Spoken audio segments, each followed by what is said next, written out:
আজকে আমি বানিয়েছিলাম পাবদা মাছের সর্ষে পোস্ত বাটা। এই সর্ষে পোস্ত বাটাটা খেতে কিন্তু খুবই ভালো লাগে পাবদা মাছের।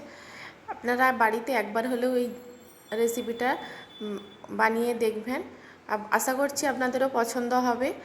আমার তো খুবই ভালো পছন্দ হয়েছিল, আমার বাড়ির লোকও খুবই পছন্দ করে খেয়েছিল। আমার এই রেসিপিটা যদি আপনাদের ভালো লেগে থাকে তাহলে অবশ্যই আমার চ্যানেলটাকে সাবস্ক্রাইব করে নেবেন, এবং যদি ফেসবুক পেজ থেকে দেখেন তাহলে পেজটি ফলো করে নেওয়ার অনুরোধ রইল। প্রথমে আমি পাবদা মাছগুলোকে একটা প্লেটের মধ্যে নিয়েছি। তারপর আমি এতে লবণ আর হলুদ গুঁড়ো আর দিয়ে দিচ্ছি অল্প পরিমাণে লঙ্কার গুঁড়ো, মাখিয়ে ম্যারিনেট করে রেখে দেব। বাজার থেকে মাছগুলো আনার পর আমি কিন্তু আগেই মাছগুলো ভালো করে ধুয়ে নুনটা মাখিয়ে রেখেছিলাম, তাই পরে এবার আমার ওই ভিডিওটা করা হয়নি। পরে আমি এই হলুদ গুঁড়ো আর লঙ্কা গুঁড়োটা দিয়ে 10 মিনিট মতো আরও ম্যারিনেট করে রেখে দেবো। একটা বাটি নিয়েছি, বাটির মধ্যে নিয়ে নিচ্ছি 1 চামচ মতো পোস্ত আর 1 চামচ সর্ষে। এই 1 চামচ পোস্ত 1 চামচ সর্ষে দিয়েই আমি পুরো রেসিপিটা করব। আর নিয়েছি একটা মিডিয়াম সাইজের পেঁয়াজের অর্ধেক পেঁয়াজটাও আমি বেটে নিয়েছি, আর সর্ষে পোস্তটাও আমি ভালোভাবে বেটে নিয়েছি। কড়াইতে সাদা তেল দিয়েছি, তেলটা গরম হয়ে গেলে এক এক করে আমি মাছগুলো ভেজে নেব।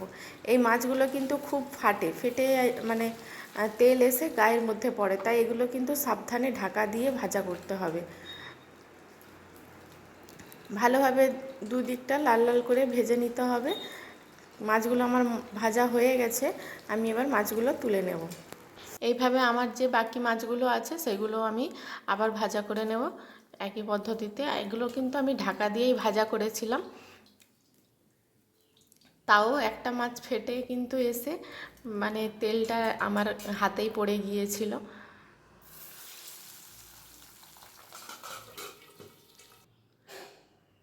ওই যে তেলটা অবশিষ্ট ছিল ওই তেলের মধ্যেই দিয়ে দিলাম পেঁয়াজ বাটাটা ভালোভাবে একটু ভাজা করে নিতে হবে, যেহেতু বাটা আছে মানে তা খুব তাড়াতাড়ি এটা ভাজা হয়ে যায়। তার মধ্যে দিয়ে দিলাম হলুদ গুঁড়ো, পরিমাণ মতো লবণ, আর দিয়ে দিচ্ছি লঙ্কার গুঁড়ো, দিয়ে মশলাটা ভালোভাবে কষে নিতে হবে। আমি যে পোস্ত আর সর্ষেটা বেটে রেখেছিলাম ওটা এবার মশলার মধ্যে দিয়ে দিচ্ছি, দিয়ে আবার একটু কষে নিয়ে তারপরে দিয়ে দেব পরিমাণ মতো জল। মশলাটা ভালোভাবে কষা হয়ে গেছে, আমি অল্প পরিমাণে একটু ওই মশলা ধোয়া জলটা দিয়ে দিলাম, দিয়ে আবারও কষিয়ে নিচ্ছি। তারপরে দিয়ে দেব একটু ঘরে পাতা টক দই নিয়েছি 1 চামচ মতো, ওটাই ভালোভাবে ফেটিয়ে নিচ্ছি, মশলার মধ্যে দিয়ে দেব। দিয়ে আবারও মশলাটাকে, এই সময় কিন্তু গ্যাসের ফ্লেমটা যখনই দই দেবেন গ্যাসের ফ্লেমটা কিন্তু কম আঁচেই রাখবেন।